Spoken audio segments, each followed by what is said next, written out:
Então, boa tarde a todos, bem-vindos à Biblioteca Pública. Tenho o prazer de acolher esta tarde de escritoras brasileiras Fernanda Bittar, Cátia Maneira e Elisa Chatil para debater e apresentar os seus pontos de vista sobre a literatura brasileira para jovens e menos jovens em França. Questões como o desenvolvimento de novos géneros, tendências, o estado da edição, da tradução e da recepção das obras em França estarão no centro deste encontro. Autores do passado, do presente, alguns dos quais traduzidos para o francês, serão destacados antes de passar às obras das autoras convidadas. Desde já deixo a palavra à escritora e jornalista Mazetor Cato Chatil, que vai moderar este encontro, e muito obrigada a todos. Obrigada, Cristina.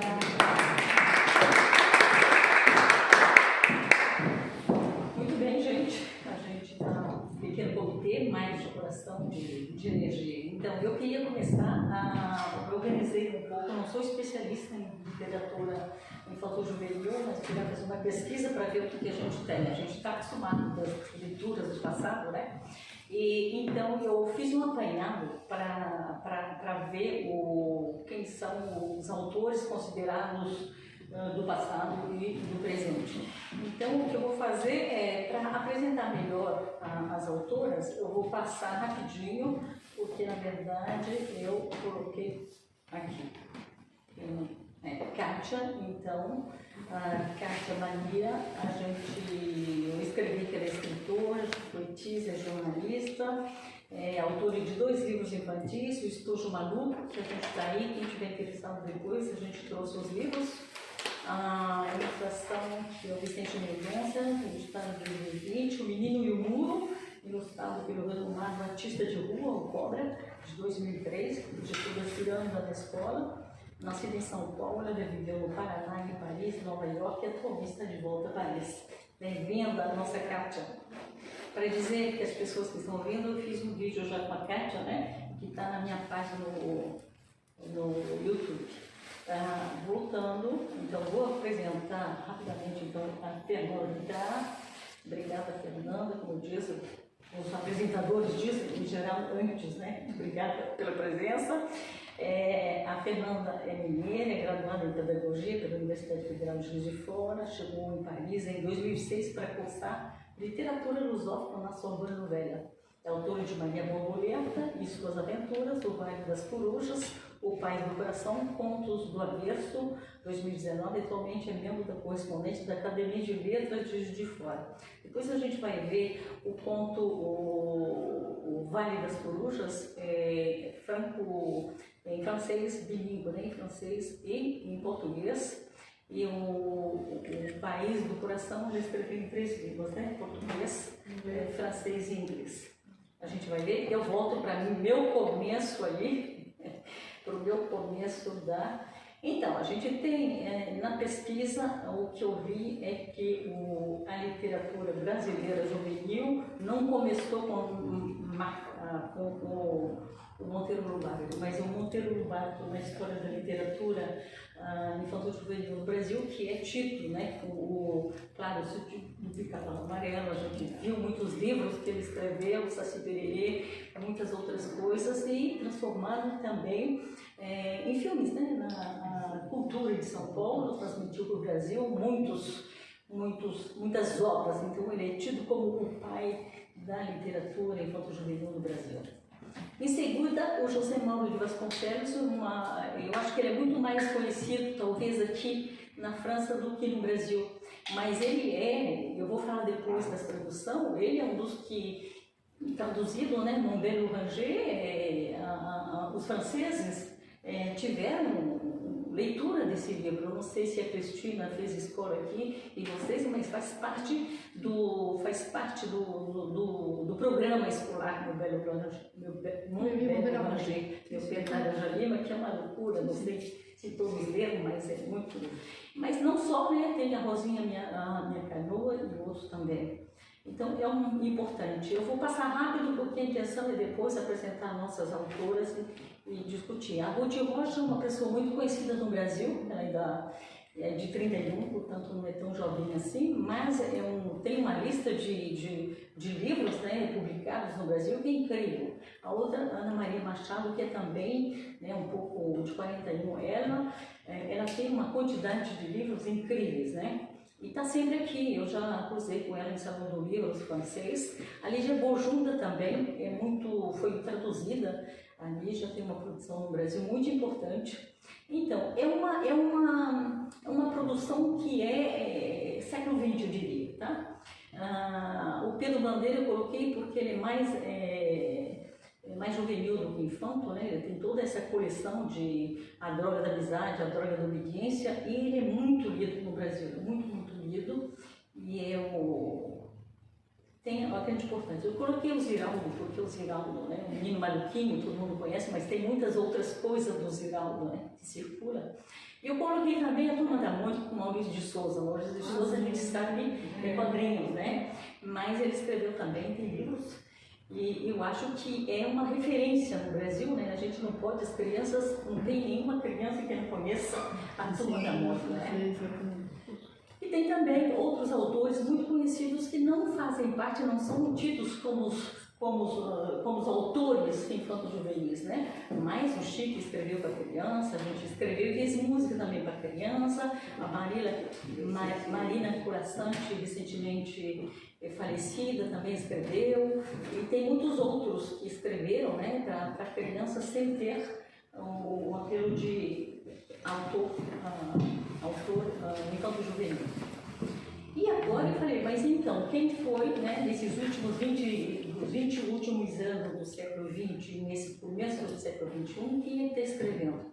Aí eu fui ver a Fundação Nacional do Livro Infantil e Juvenil. Então eles têm sempre uma grande feira em Boulogne, que é a feira mais importante da literatura infantil, e eu fui ver quem é que eles estavam promovendo, né, quais eram os brasileiros. Eu vi o Ricardo Azevedo, que eu não conhecia, Daniel Urucu, sim, é um autor muito conhecido, ele defende indígena, né, ele fala muito ele escreve sobre a experiência dele e coloca o indígena nas suas produções, né. Então tem outra, Flávia Reis também, né, na Saldanha, Fabiola Reis, não sei se vocês conheceram, eu não conhecia muita gente, mas é o que tá sim, em literatura. E aí, para dizer quem é na França, e aqui na França, o que a gente encontra, né? Eu falei do Montbello Ranger, que é realmente essa tradição. A Ana Maria Machado tem muita coisa dela, traduzida para o francês, com belas editoras. A Lígia Bojunda também tem muita coisa traduzida. Mas se a Ruth Rocha, que produz bastante no Brasil, eu não vi tradução dela. Não vi nenhum na Biblioteca Nacional, também na Biblioteca Lusófona, né, de Paris, também não achei coisas dela, não sei porquê. É uma pessoa importantíssima. E tem também essas pessoas, esses autores, que a gente vai conversar sobre as duas que eu tento apresentar hoje aqui, e outras que foram editadas aqui, né? Por exemplo, o Gel d'Avril, ela tem uma edição, a Simone, lá do Rio de Janeiro. Tem muitos autores, né, que a gente não conhece e que tem sido traduzido, um editor aqui ou outro, a gente acha isso, mas não é uma tendência. A Ana Kawana, ela tem um catálogo infanto-juvenil, né? E para dizer que esses franceses não são sempre traduzidos do brasileiro, né? Ela tem Gaia, ela que escreveu, então foi traduzido. O Bois de la Maternelle é um livro que é escrito por um americano, que ela traduziu. E daí tem brasileiros, né? No livro do Rio, mas não são sempre, pode ser brasileiros que vivem aqui, pode ser brasileiros, né, do Brasil, mas não tem muita coisa também. Ela deve ter, essa é uma parte, 1, 2, 3, 4, 5, 6, deve ter uns 10 livros. É uma coleção recente. Ela que agora está mais especializada na literatura negra, né? Edição Chandélia acabou de editar esses dois aí, né? Não são Monteiro Lobato, claro, e o outro não são brasileiros, mas tem literatura de um olhar brasileiro, né? Também o João do William Brasília é para juvenil, que fala, né? É muito interessante da nossa amiga, que eu esqueci agora, vocês estão vendo o título aí, o nome do autor, esqueci agora, Brandão da RFI. Ela escreveu esse livro que é muito interessante, que é em francês, né? Falando do como é que é o Brasil juvenil. Então vai ter franceses aqui também, né? Franceses ou então brasileiros que vão escrever em francês, mas não existe, não é muito. Para lembrança, a literatura traduzida da língua portuguesa na França não é mais que 2%. A literatura infantil, não sei quais são os números, não tenho números, não achei, então muito menor. Em relação ao que eu conheço, o que eu vejo, é muito menor que a outra literatura. Então, por isso, a gente vai apresentar hoje nossas duas autoras, né? E eu me incluo nessa história, porque eu escrevi 2 livros, não sou especialista, mas 2 dos meus livros são a literatura juvenil, né? Lembranças do Sítio, Lembranças da Vila. Então, eu queria, eu já apresentei vocês, talvez a Fernanda, começando desse lado, apresentar os seus livros, né? Você tem desses 3 livros, poderia apresentar no primeiro momento? Sim. Bom, o primeiro livro que eu escrevi foi em 2017 e eu comecei a escrever numa escola que eu trabalhava em São Paulo.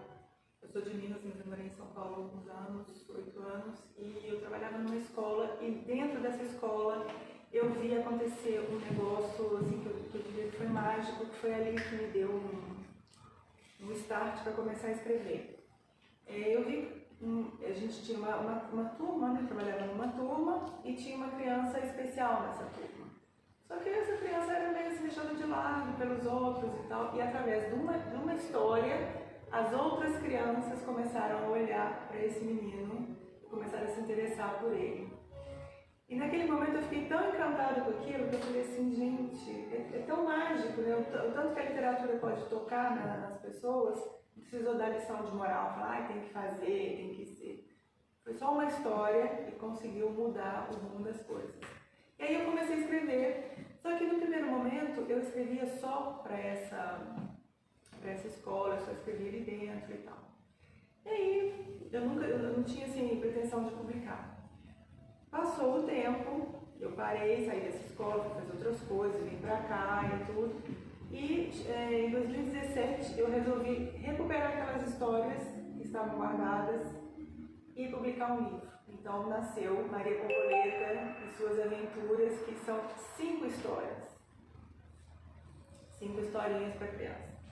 E aí depois de 2019 veio o Vale das Corujas, Que é uma edição bilíngue, né? que é uma edição bilíngue aqui, e aí você vira, está em francês. A mesma coisa, mas em francês.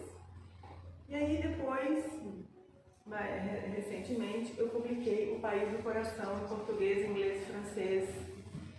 E na verdade eu entrevistei pessoas que viveram histórias em seus países de origem. E essas pessoas contaram histórias que marcaram a vida delas e que trouxeram alguma coisa para a vida adulta. Uma pequena história que trouxe alguma coisa para a vida adulta. Então são pequenas histórias de superação, de aprendizado, vamos dizer assim, para a vida adulta. E é isso. Maravilha. A minha parte com a literatura infantil. Começa aí na França, depois a gente vai voltar nessa história, Kátia, dos teus 2 livros que foram escritos aqui e nos Estados Unidos, né? Porque nesses lugares de vida nesses últimos tempos. O meu primeiro livro foi O Estojo Maluco. Na verdade, eu comecei a escrever aos 11 anos de idade. Eu sempre fui apaixonada, me reconheci muito em todos os autores que você colocou aí, porque, sobretudo, Turma da Mônica, que eu brinco que tem essa história familiar, minha mãe aqui como testemunha, que ela brigava para eu poder brincar na rua, porque eu queria ficar em casa lendo o tempo todo. Ela falava, não, criança tem que brincar na rua. E a Turma da Mônica é o que abriu a porta para a literatura depois um pouco mais elaborada. Mas eu acho que a minha iniciação literária foi com Maurício de Souza. Sou grande fã até hoje e faço isso para as minhas filhas. E eu comecei a escrever, eu lembro muito bem uma lição de casa, de rima, que a professora de português passou. Ela dava as palavras, você tinha que encontrar a rima. E para mim foi uma brincadeira, eu adorei aquela brincadeira.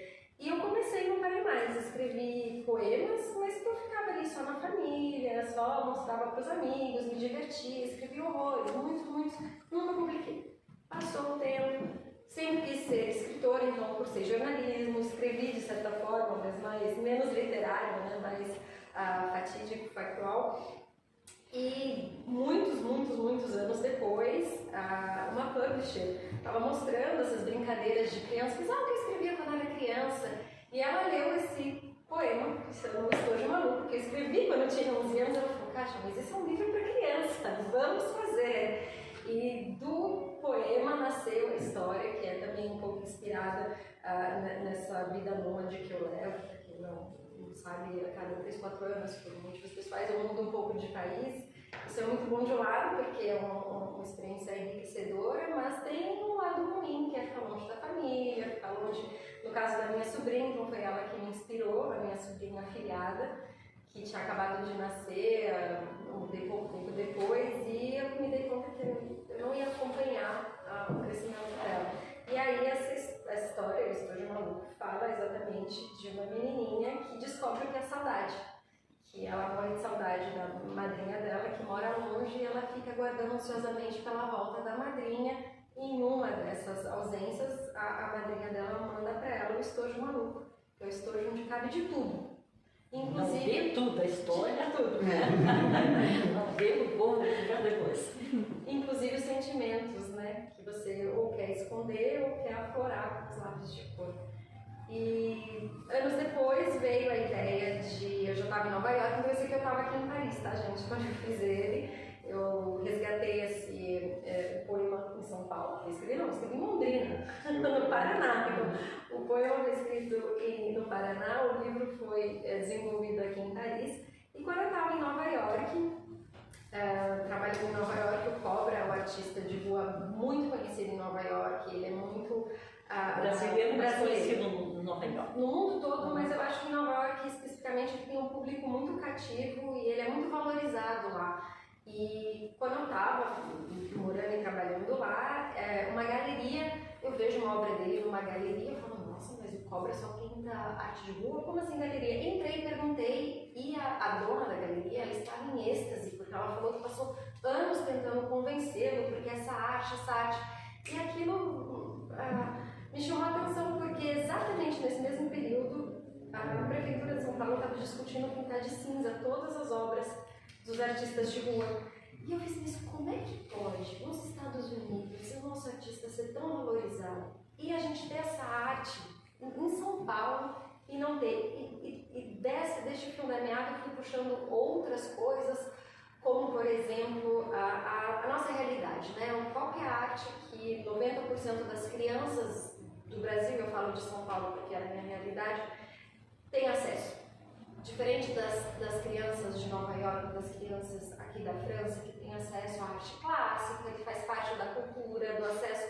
No Brasil, essas crianças, elas veem arte aonde? Na rua, no caminho de escola para casa, da casa para a escola, no ônibus. Então, se a gente não explicar para essas crianças, se a gente não mostrar que o que ela vê é arte, que tem que ser valorizado, que aquilo que ela pode fazer, que aquela arte com a qual ela se identifica é um tipo de arte, aquilo vai criar uma desilusão muito grande e a gente pode perder muitos talentos.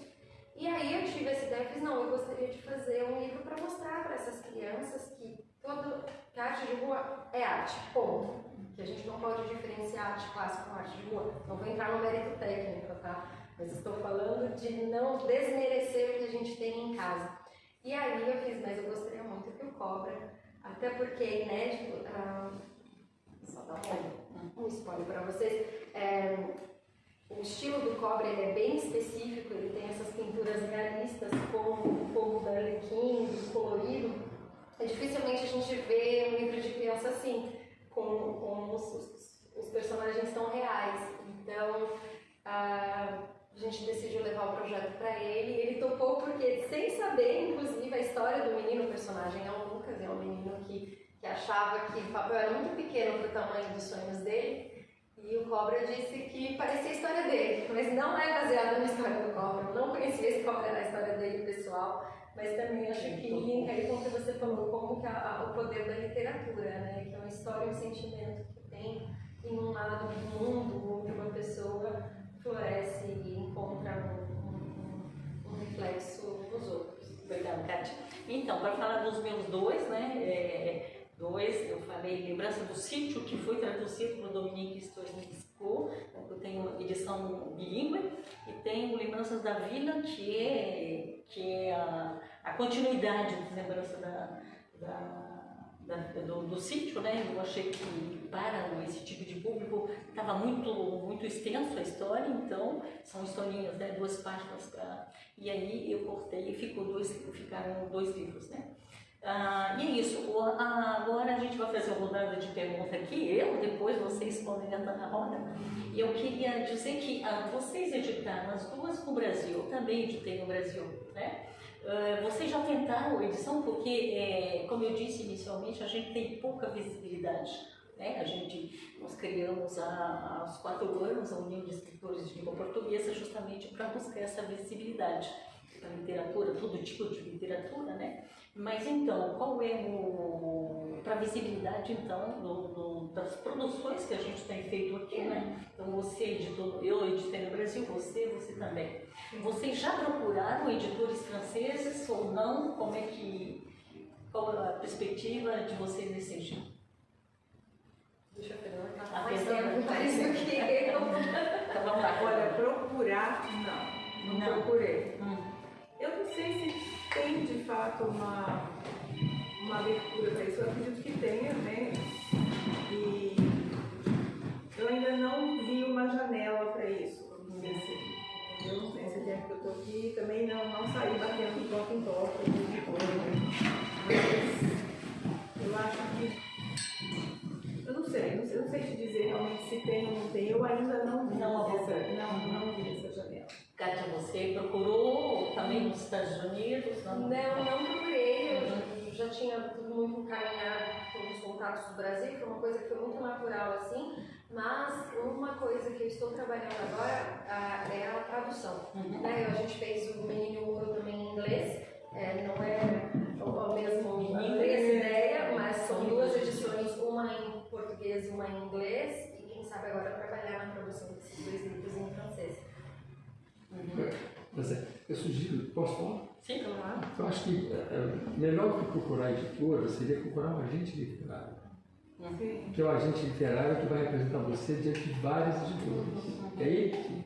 E existe até um certo preconceito das editoras quando você a procura diretamente. Pois é, por isso que eu acho então, o que agente literário é aquele que vai levar você. Ele consegue adiantamento para você antes que o livro seja lançado.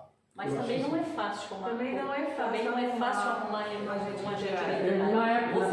Você tinha um agente? Eu tenho um agente. Um livro foi publicado na Croácia graças ao agente com um bom adiantamento. Agora, eu não sei se na área infantil se tem algum agente literário também, que é um nicho, né? Isso você precisa procurar. Os meus 2 foram um agente literário. Sim, uma publisher que conhecia e que viu minha produção lá no Brasil. Mas a verdade é que também. Pois é, porque tem essa visibilidade aqui, né? Escrevendo, você tem os livros em francês e inglês, você vai ter em inglês, a visibilidade que a gente tem aqui, nós vivemos aqui, né? E esse público, hoje a gente está aqui, o público vai poder ver os nossos livros, mas como é que a gente está com... A pergunta seria, qual é a visibilidade, qual o contato que vocês têm com os leitores, como é que vocês fazem os vossos leitores, né? No Brasil e aqui. Vamos começar pela Kátia? Eu acho que a resposta é muito mais complexa do que como eu faço os meus leitores. Eu acho que a gente tem um problema crônico de formação de leitores no Brasil. Tem uma folhinha aqui sobre os dados. Eu não achei de dados de infanto-juvenil, que a gente já vê como é que como é delicado. Se você não tem dados, significa que você não tem um mercado completamente estabelecido ou forte o suficiente para ter essa referência. Mas eu vi que na França, a literatura infantil em 2023 teve quase 2% de queda no volume de vendas e menos 5% no volume de lançamentos. Isso é muito grande. O Brasil também, segundo o retrato da leitura. Exato. Do Brasil. E no Brasil não é específico de infanto-juvenil, mas que em novembro de 2024 apenas 47% dos entrevistados se identificaram como leitores. Ou seja, a gente tem muito pouco no mercado leitor, a gente não tem... se a gente... Digamos, é um mercado, né, gente? A gente adora arte, a gente adora cultura, mas a venda de livros é um mercado. Para ter mercado, você precisa de demanda. E se você não cria essa demanda, você não vende o seu produto. E eu acredito que o mercado brasileiro, especificamente, ele não tem formado essa demanda. Isso vem da base. Nós temos adultos que não leem e, consequentemente, não vão estimular as crianças a lerem. E se você não tem crianças que leem, você não vai ter um mercado, você não vai ter demanda nem para literatura infantil, nem para literatura adulta.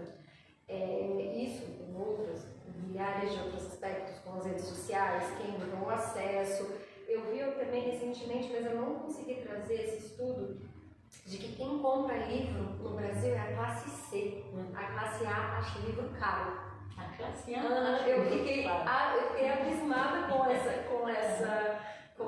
esses dados, mas eu não consegui ter acesso. Um amigo meu que trabalha numa editora me falou que ele mandava, mas acabou que ele não mandou o estudo inteiro. Então eu só tive esse pedacinho, essa informação desse estudo.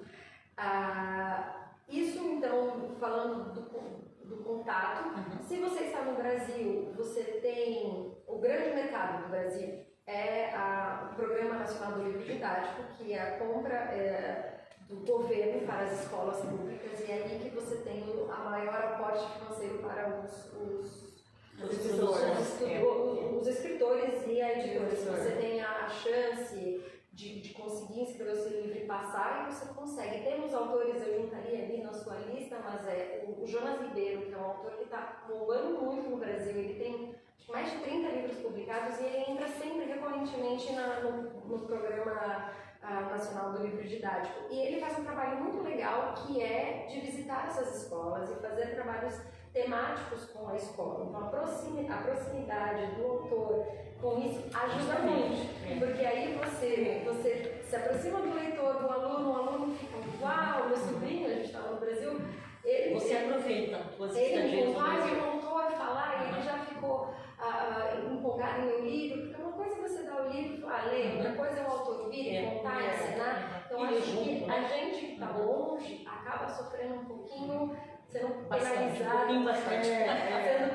entre aspas, neste quesito. Eu acho muito difícil, eu não sei, eu desconheço, sou recente em Paris, né? Eu desconheço se tem programas com escolas bilíngues, que trabalham com o convite de leituras com autores lusófonos, mas no Brasil eu sei que isso é o grande impulsionador ainda da literatura infantil. Isso é importante da pergunta. E você, Fernanda, quando vai ao Brasil, você vai ver os leitores, né? Sim, depois aqui na França.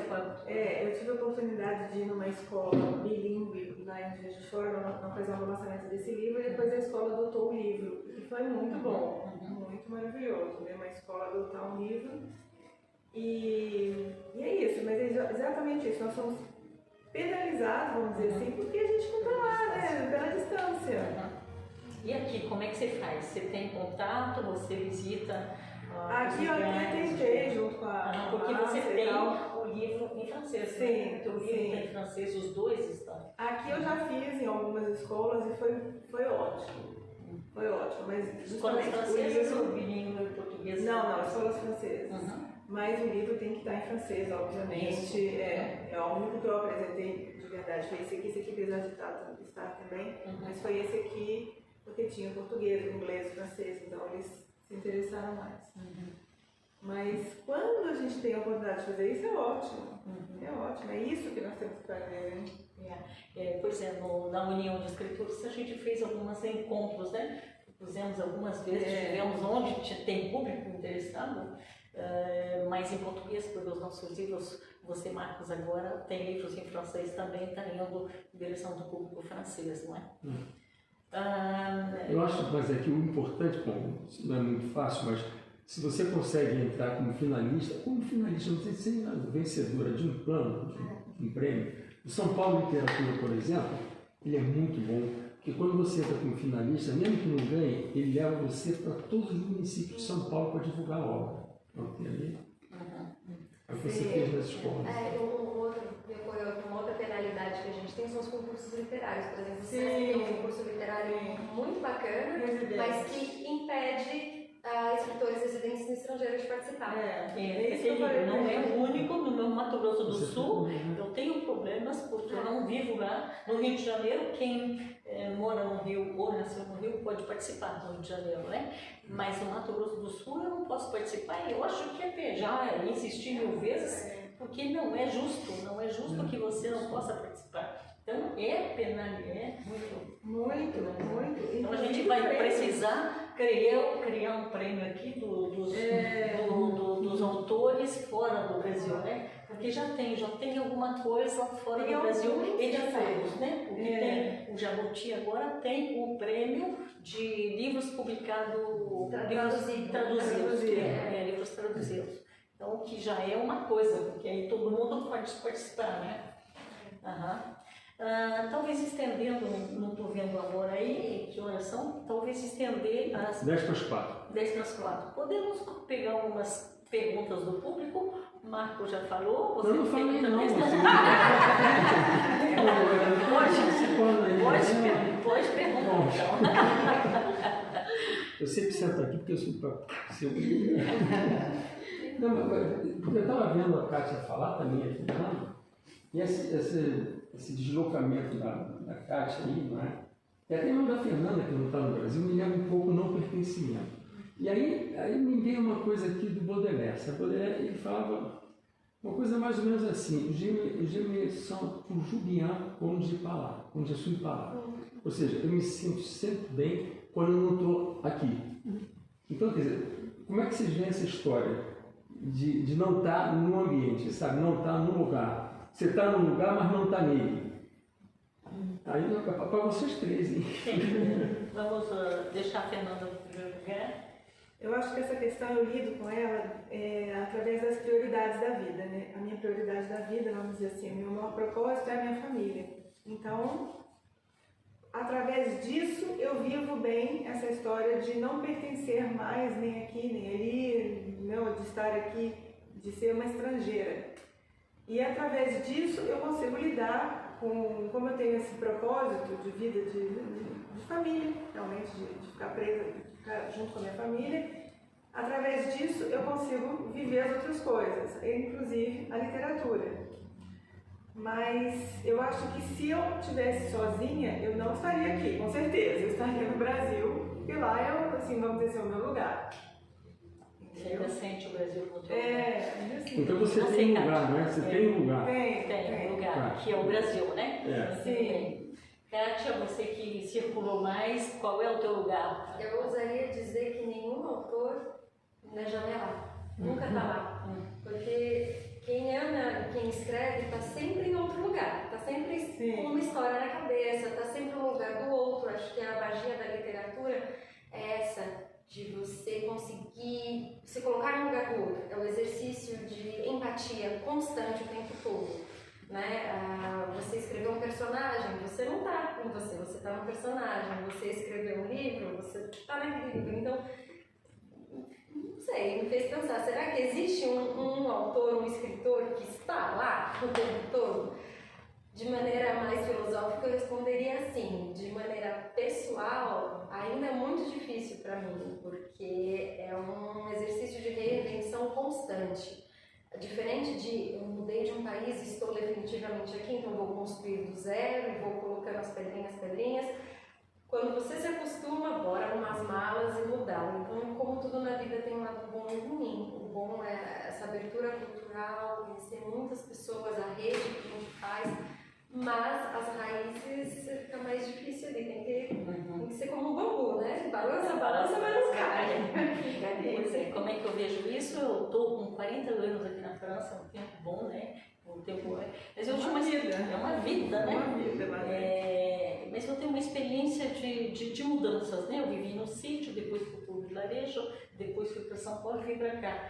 No começo eu sofria muito, porque eu vim para cá não para ficar, mas eu vim para estudar e voltar para o Brasil, ajudar o Brasil a fazer alguma coisa, né?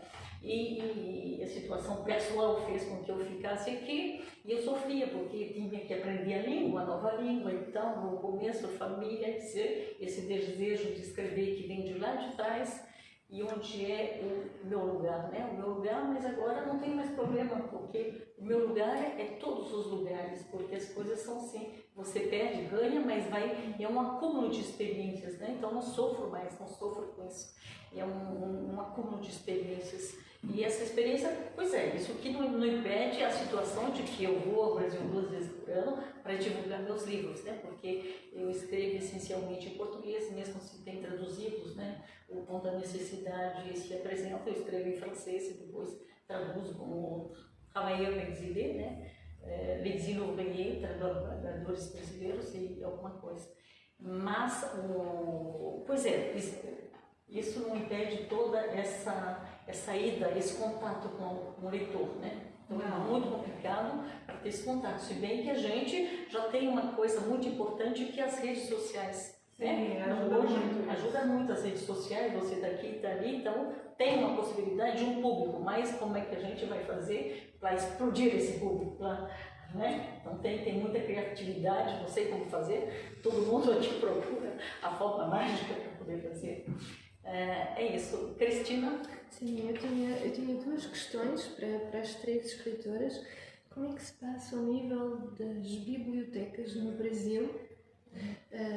Como é que as bibliotecas ajudam na divulgação das vossas obras? Se não vocês contem com elas, se não elas contem com vocês, à hora do conto, qualquer coisa nesse género, como se passa aqui e em outros locais.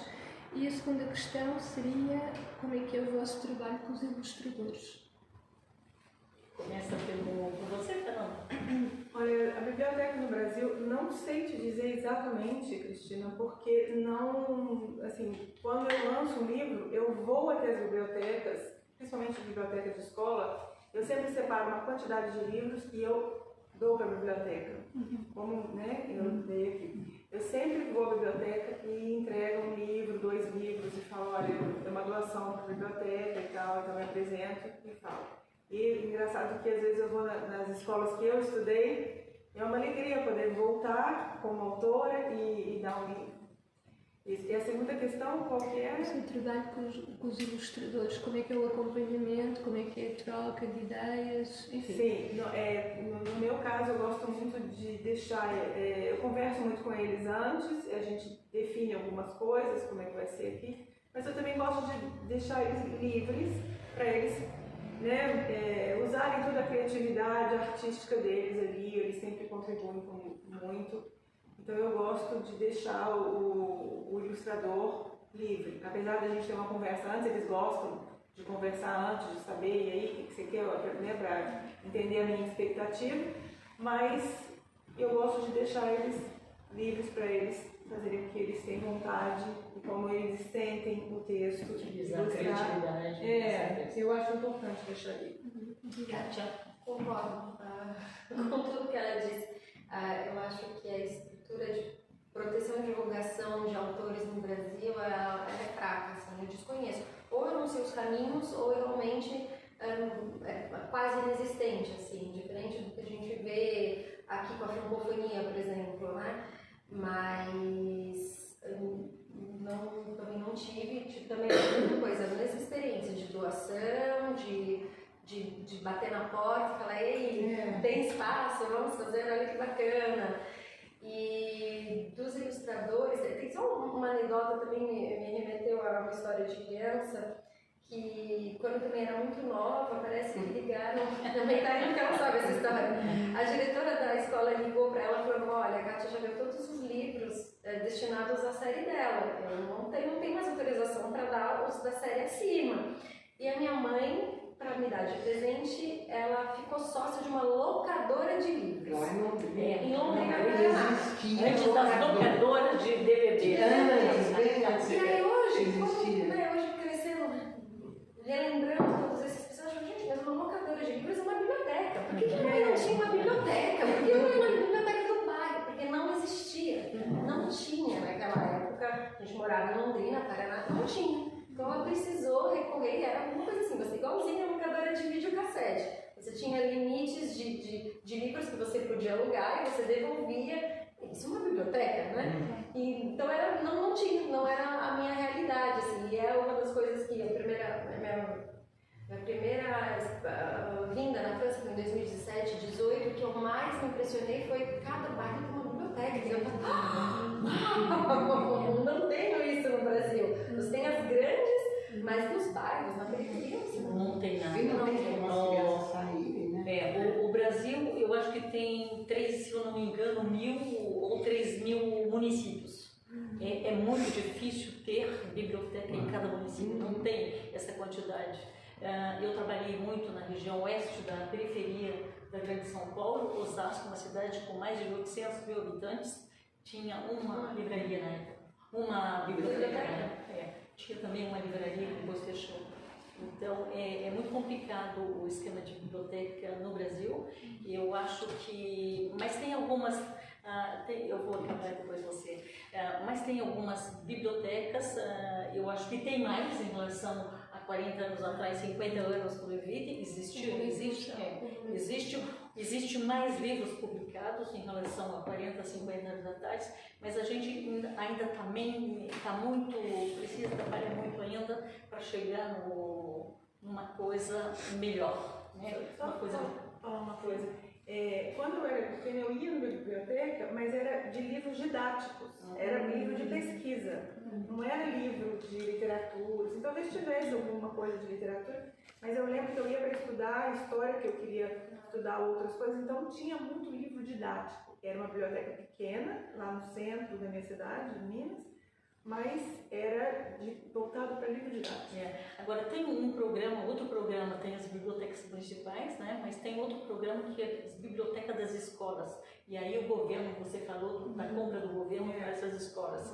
O problema é que não existe bibliotecário nessas escolas, são ou um professor que está com problema, uma sala de aula não pode frequentar a sala de aula, vai para esse lugar. Aí depende muito se essa pessoa tem interesse por livros de leitura, aí ela vai dinamizar esse espaço, né? Mas se não, é um amontoado de livros, às vezes chega caixas que não são nem abertas, então é terrível, né? Então a gente tem muitas diferenças em matéria de livros. Só para fazer uma coisa, porque a segunda pergunta relativamente aos ilustradores, o trabalho com os ilustradores. Os ilustradores. Você não falou do trabalho do teu ilustrador?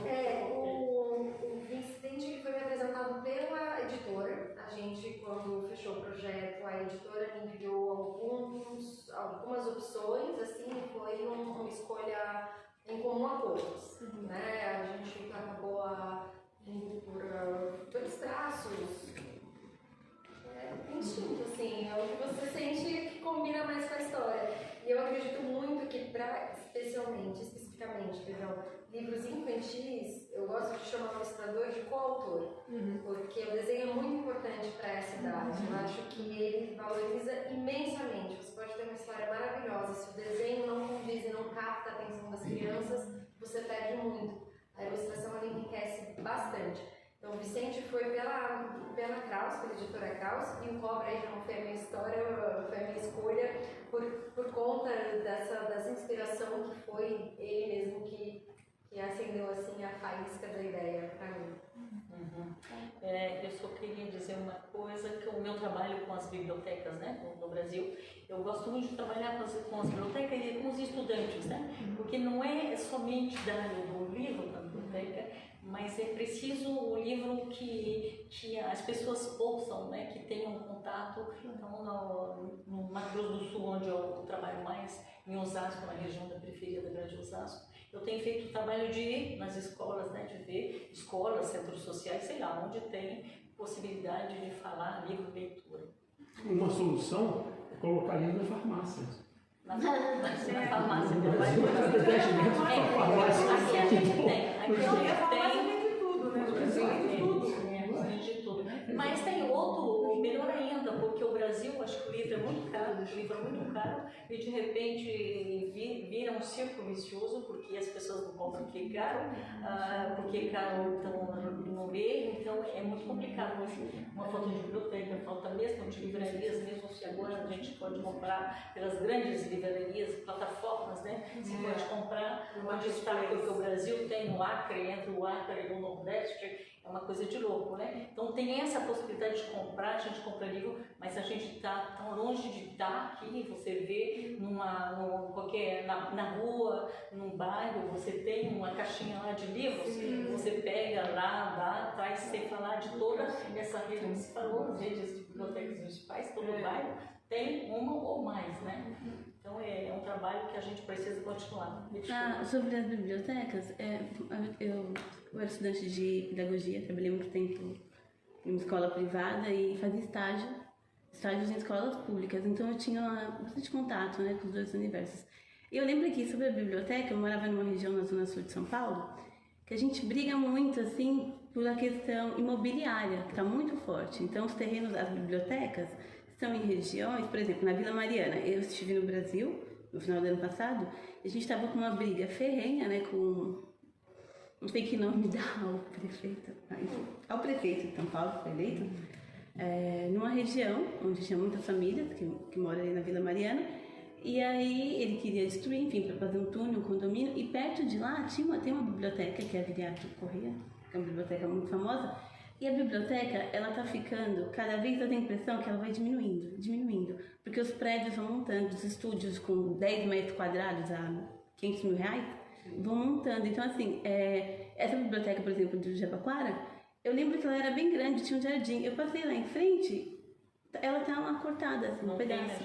Então, acho que a gente briga também, claro que essa questão, né, da importância da leitura é uma coisa que eu tenho que falar, mas acho que a questão é tão mais complexa no sentido de, não é só de, assim, o quanto os espaços urbanos em São Paulo estão sendo destinados para coisas assim que não tem tanta importância, porque o número de apartamentos assim, cresce e o número de pessoas que moram na rua também. Então, assim, algo de errado não está certo, né, como dizem. Então é muito complicada essa questão da biblioteca, e sobre o que vocês comentaram dos autores, né, que moram fora não poderem participar. Eu vou ser um pouco assim polêmica, eu acho que é um pouco justo, porque eu tenho contato enquanto professora, justo para quem mora lá, porque assim, não justo, claro, eu poderia ter reservado uma cota, uma quantidade para vocês, mas das minhas amigas que são professoras ou pessoas próximas que eu tenho contato, que dependem, né, desistiram da escola e estão investindo nessa questão do livro, é uma luta assim tão difícil, assim, do ponto. Claro que aqui também é uma outra luta, não estou dizendo que uma é melhor do que a outra, enfim, mas é uma questão tão delicada você viver só através do livro, literatura infantil no Brasil, é uma coisa assim. Então eu tenho amigas que, por exemplo, que tem todo um trabalho de lado e vendem, sei lá, brigadeiro, vende qualquer coisa. É muito difícil. Então quando tem essas... O problema é que viver de livro no Brasil tem muitos poucos. É impossível, mas quando abre esse tipo de concurso de editais, é um número limitado e para elas, assim, eu vejo que é às vezes a cordinha que elas têm ali para precisar se manter. Eu entendo, por exemplo, o Prêmio Sesc, eles deixam bem claro que eles fecham porque o vencedor, ele precisa fazer um tour no Brasil pelas escolas, pelos centros do Sesc. Então você entende, se você não tem essa disponibilidade, você não está lá. Mas você pode ter essa disponibilidade, dizer, ok, o Sesc, eu concordo, ele não vai acabar com os meus custos, os custos são meus, eu posso passar 6 meses ou um ano no Brasil. Tem muitos autores que ficam entre os dois países, né, que não tem mas enfim, acho que eu concordo que deveria ter pelo menos alguns prêmios porque não poder, o sistema é que você não poder participar, isso não quer dizer que você vai ganhar, mas não poder participar, para a gente que está fora, e não só a gente, tem muitos autores em Portugal, tem muitos autores porque agora a gente vive no mundo global, né? Você tem autores no mundo inteiro. Sim, então não poder participar é realmente penalizante. Eu acho que no fim quem perde é a língua portuguesa, porque eu acredito que todos nós aqui somos patronos da língua portuguesa, tanto os leitores quanto os escritores, a gente ama a língua portuguesa, a gente quer divulgá-la e a gente acha isso importante, é uma forma de soft power. A gente vê os americanos fazem isso super bem, os americanos porque eles foram colônias, mas hoje o inglês mais falado no mundo é inglês americano e não inglês, né, daqui, do UK.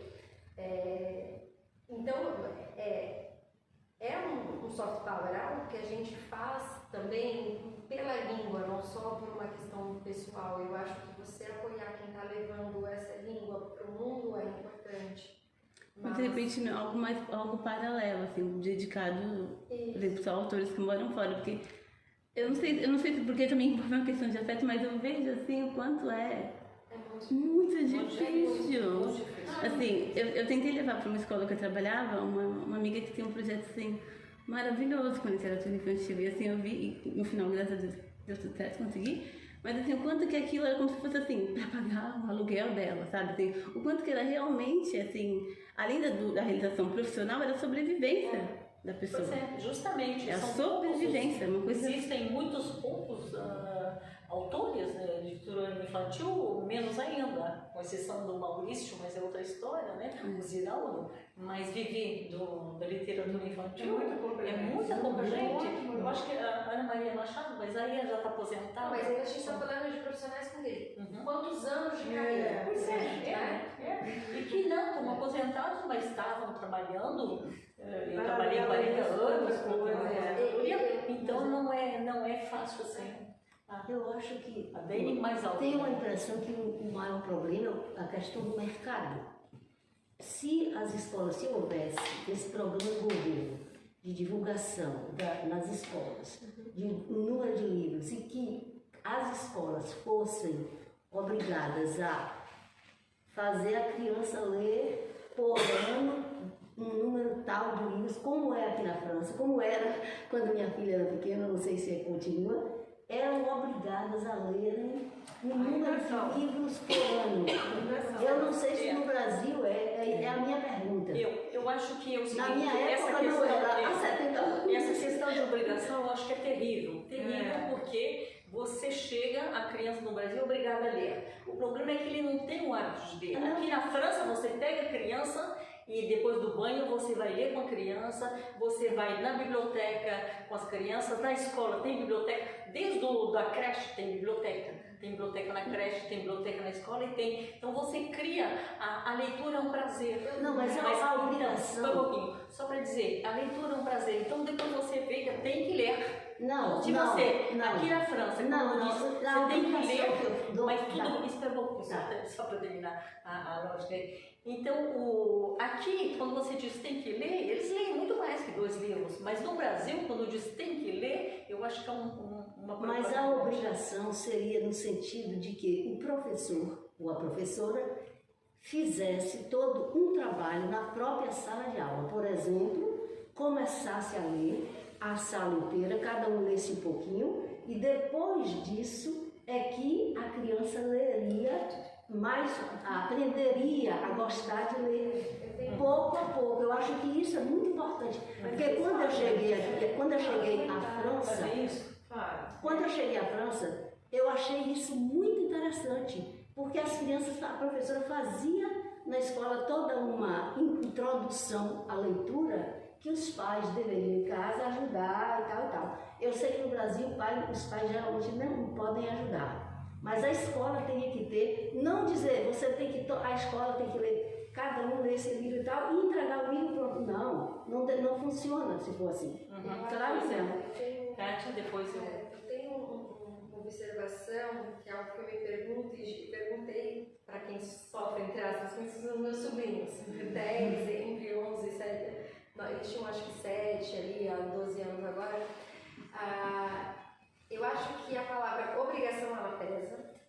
E pior que isso é você dar a uma criança um livro que não condiz com a realidade dela. Então não adianta nada você chegar para uma 5ª série e falar, vamos ler Iracema.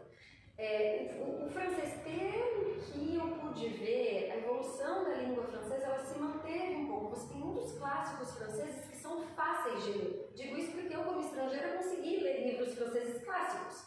Agora, pega um clássico brasileiro, pega um Machado de Assis. Com 14, 15 anos você não sabe, você lê, mas você sabe, você entende o contexto.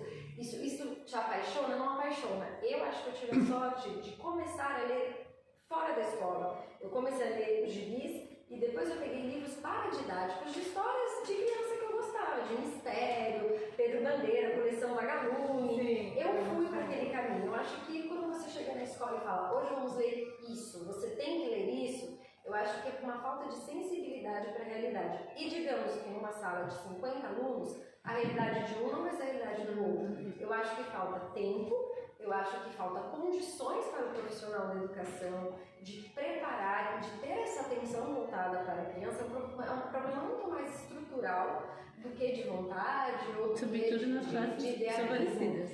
É você entender, ok, então eu estou dando aula na periferia de Osasco. Qual é a realidade dessas crianças da periferia de Osasco? O que eles têm em contato? Eles têm contato com as fábricas, porque o pai provavelmente é um metalúrgico, ou trabalha no ABC, ou está ali.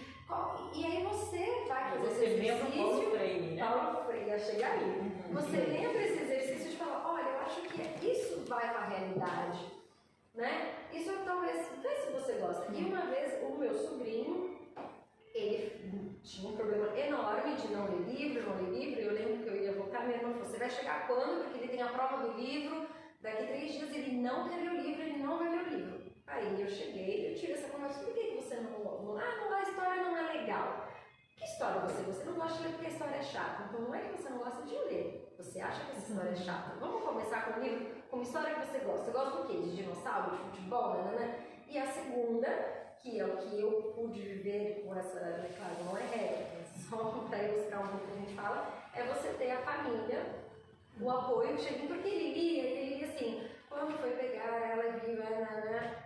E aí eu fiz, não, vamos ler com entonação. E quando eu comecei a ler com entonação, eu vi o olhinho dele, e agora eu falei, bom, chega, a gente vai juntar. Não, tia, mais uma página. E cria aquilo. Você ensina a criança. E depois é uma conexão, e depois tem um carinho, um amor que tem com essa pessoa. Quando o pai pega o filho, o bebezinho, e coloca no colo e vai ler a história, a relação que tem esses dois é incrível, né? Então você só pode amar. Mas é muito difícil. Não, mas a obrigação foi uma palavra que talvez não seja apropriada, mas não é no sentido de obrigar a ler sem que haja um trabalho antes. Isso aí é estrutural, mas essa estrutura deveria mudar em relação a isso. Porque senão o mercado de trabalho não pode crescer. Outra coisa, os pais brasileiros, a maioria, pelo menos no Nordeste, eu sou do Nordeste, da Bahia, a maioria não tem condições de fazer esse trabalho. Então tem que ser realista. Aí se a escola não fizer esse trabalho, eu acho que será muito difícil aumentar o mercado de trabalho, o mercado leitor. Eu acho que seria muito difícil. Eu queria fechar depois, eu dou a palavra, fechar depois com algumas ideias, né? Como você tem algumas ideias, a senhora depois dela. A senhora depois dela. Um testemunho só. Meus netos, esse sobrinho, estuda numa escola particular. E minha neta, 2 anos, 3 mais nova, em outra escola. Na escola dele, toma que o livro é obrigatório. Não se tem uma sala de leitura, não. Na escola, e ele sempre desse jeito. O dia que foi o autor lá, conversou com a turma, ele leu aquele livro umas 4 vezes seguidas, que ele amou. A minha neta tem, na escola dela, 2 vezes por semana, no mínimo, tem uma sala cheia de almofada, de livros, onde os profissionais, acho que é essa a questão da obrigatoriedade das escolas, tenham um espaço para leitura. Você escolhe. E você vai lá escolher, a professora está ali. Então eu acho que isso falta no Brasil. O que eu digo a modalidade não é a obrigação, não é uma obrigação de dizer tem que ler, é uma modalidade de introdução à leitura. Então incentivo. Você. Eu também participei do mundo da escola pública. E assim, é verdade que não tem, em cada município não tem uma biblioteca, são muitos municípios. Mas toda escola tem biblioteca. O problema é que foi quase que banido o profissional bibliotecário das escolas. E eu lembro, eu tenho uma amiga também, pedagoga, e ela falava assim, a gente estudou na mesma escola, e ela falava assim, você lembra quando a gente ia na biblioteca? E nós somos assim de diferentes idades. Aí eu falo, eu lembro, tem outra que não lembro, porque era a iniciativa do professor nos levar até a biblioteca. E dependia de professor. E assim, na minha lembrança, a biblioteca era aquele lugar ensolarado, eu lembro que tinha sol, aquele solo bem cerado, tudo limpinho, sem nenhuma poeira.